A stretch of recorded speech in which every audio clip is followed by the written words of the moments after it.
Welcome to session 3 in module 2. This session is entitled Values and Ethics on FGM Medicalization. There are two learning objectives for this session.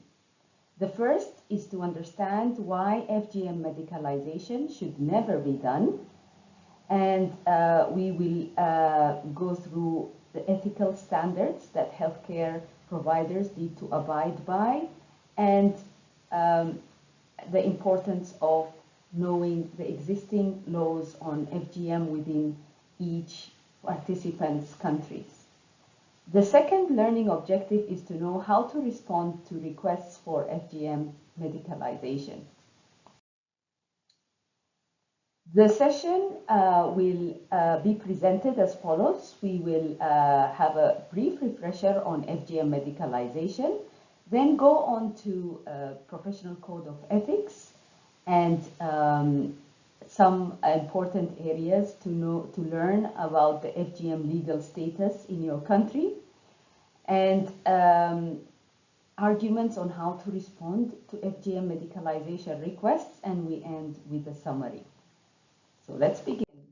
So what is FGM medicalization? If you recall from module 1, it is when, as defined by WHO, is situations in which FGM is practiced by any category of healthcare provider, whether in a public or a private clinic, at home or elsewhere. It's important also to note that it includes the procedure of free infibulation, which you also learned in module 1, which is reclosure of de-infibulation, and it's often performed after delivery at any point in a woman's life. I just wanted to highlight this point. It is part of WHO definition, and it's often ignored in the sense that FGM medicalization is thought to be healthcare providers, often interpreted as healthcare providers performing FGM to girls or adolescents for the first time. But it also, just want to emphasize that FGM medicalization is the repeat of FGM. It's reclosure of a de-infibulated woman after delivery or any other time in her life. So this needs to be emphasized in teaching and training healthcare providers. So FGM medicalization is concentrated in a few countries, and it's highest in Egypt and Sudan, and in Indonesia. You could follow my cursor. And the countries that have FGM medicalization between 20 and 30% include Djibouti, Kenya, and Guinea, and less than 20% is in Nigeria, Yemen, and Iraq.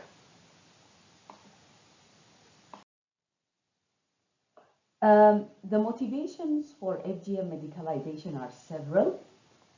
Healthcare providers often are members of the societies where FGM is performed, and therefore is part of their culture and beliefs. And some believe they perform this because it's their culture. They believe that it has benefits, and also performed by some to satisfy the demands of the community. It also motivated by the financial benefits and incentives. Often healthcare workers are underpaid, and this is another way of getting their income. Some believe that as a healthcare provider, their involvement is a form of a harm reduction, because if it's performed by traditional circumcisers, there are additional health complications. And another motivation for FGM medicalization is the absence of law. There is nothing really that says that it's wrong to do, so it's performed. So what are professional ethics? And I think all of you, you're health professionals, you've all made oaths on professional ethics, but it's important to highlight that they are the principles that guide our work, and we all know them, you know, examples such as confidentiality and respect. And ethics are distinct from laws. They're not based on laws, but need to be respected and upheld. And the medical professional bodies in our countries are responsible to maintain these standards for each profession. And the medical ethical code of doing no harm is probably the one we all know, and it's really grounded on two principles, which are to um, you know, uphold the welfare and the well-being of every patient as the most important part of care, and not to inflict undue harm intentionally or through negligence. So the involvement of healthcare providers in performing FGM violate these basic principles that we all know of doing no harm. FGM is a harmful practice, and also that it does not serve the best interests of patients or their well-being. I just wanted to share with you a few code of ethics from the International Confederation of Midwives, the ICM.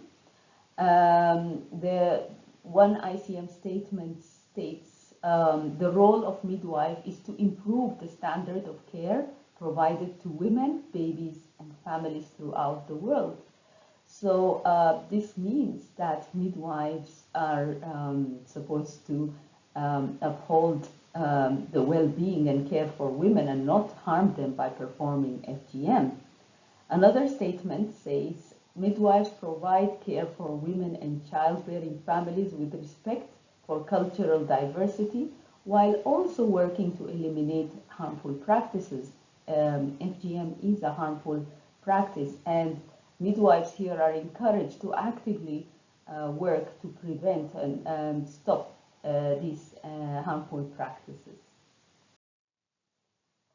Another statement says midwives understand the adverse consequences that ethical and human rights violations have on health of women and infants, and will work to eliminate these violations. As you would recall from Module 1, FGM violates several human rights, and it is a harmful practice and with no health benefits. And you will see in Module 3, we'll expound on all the health, the impact on health. And therefore, it's imperative that health, midwives understand the consequences of this practice. Another statement is that midwives act as effective role models of health promotion for women throughout their life cycle, for families and other healthcare providers. As you will see, and we have shown to some extent through the FGM cost calculator that FGM does impact health across the woman's life course from childhood up to old age, and it's important for midwives to actively be looking and addressing and promoting health throughout the woman's lifetime, involving their families, and also ensuring that other healthcare providers do the same. Finally, midwives are responsible for their decisions and actions and are accountable for the related outcomes in the care of women. So if a midwife agrees to perform FGM, she will be accountable and sanctioned, and she could even lose her midwifery practice license. So in summary, FGM from the ICM Code of Ethics, FGM that is performed by midwives violates the Code of Ethics, as it's harmful to health and violates several human rights. So I would like to invite you now if you're a nurse, a clinical officer, a medical assistant, a medical doctor, a specialist, any other health professional, to identify a code of ethics that match with ICM's statements. And I'd also would like to have you check in and see if your code of ethics have specific clauses on FGM and FGM medicalization, and also to check if what are the penalties for malpractice in general, because performing FGM is a violation of code of ethics. So when a healthcare provider violates a code of ethics intentionally, what is the penalty for malpractice? Or if there are specific clauses on FGM medicalization, what are the penalties for the healthcare provider who performs it? So let's move on to the legal status of FGM in the country, or in your country, at country level. FGM is illegal and is often a criminal offense in most countries in the world. And it's important to have laws in place because they are another regulatory mechanism besides the code of ethics to stop and eliminate FGM, and it is also an important area to address when you are requested for FGM medicalization, to justify by knowing your laws and what the laws say regarding FGM. I would like to share here with you a website. It's 28 Too Many. If you click on this link, and you would see country profiles and continent profiles, specifically the legal situation or the legal history also addressing FGM. So if you click on this link, you can access for the country profiles. You can just click on Benin, you click on the Benin, and you will see all the details related to the legal status there.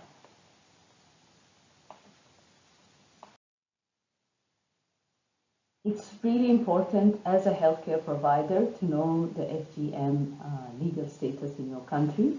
You need to know if there are laws in place. Are they at national level? Or are they at subnational level in the place where you work? Are the laws different? And are they part of the Child Protection Act? And when they were issued? And if there are specific penalties for healthcare providers. There is a general penalty for everyone who is involved in performing it, but in some countries there are specific penalties for healthcare providers who practice FGM, and it's often quite severe because they should know better. And also verify if healthcare providers are also expected to be enforcers in the law, in the sense that if they suspect a girl will be at risk, what is the reporting mechanism, and or if or do they only report if a girl or a woman has undergone FGM, and also important to know which forms to fill and where to find them. So let's move on to a few scenarios where you are approached as a healthcare provider to perform FGM. And the reason given to you is that, please do it for us, because we think if you do it, it will have less harm.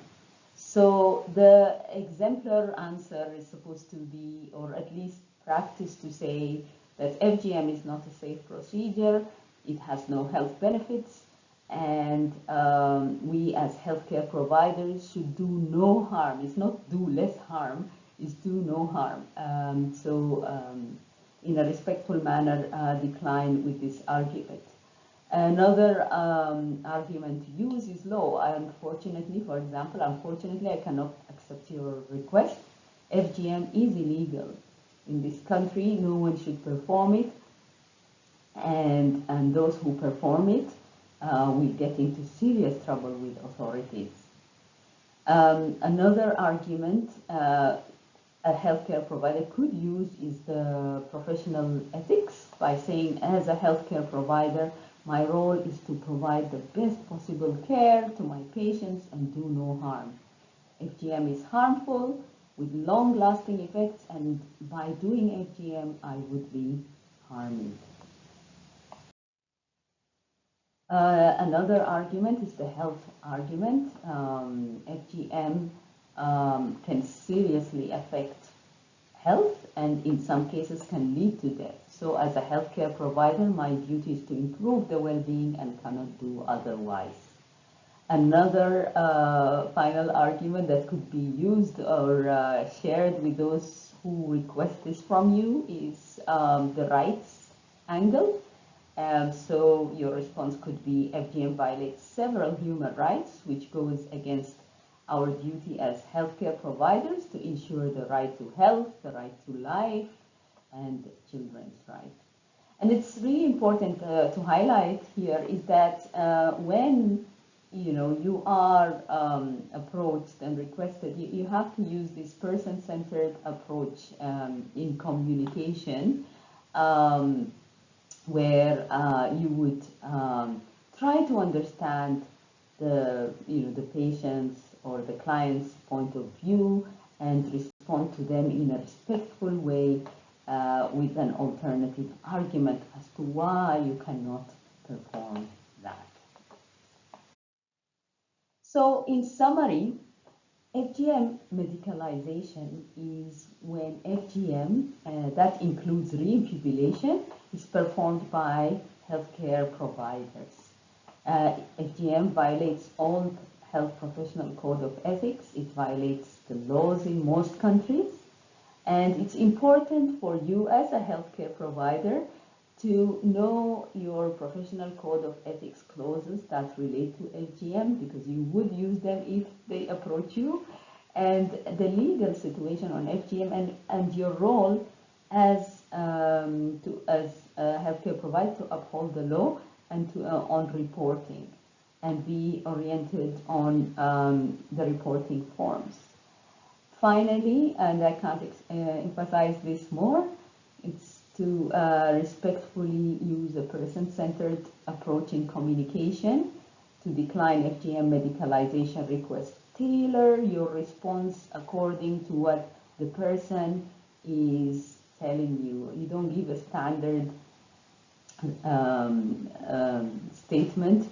You tailor it and to the patient's or client's needs. I'd like to end here and thank you for listening. These are several resources that you could go over, and thank you for listening.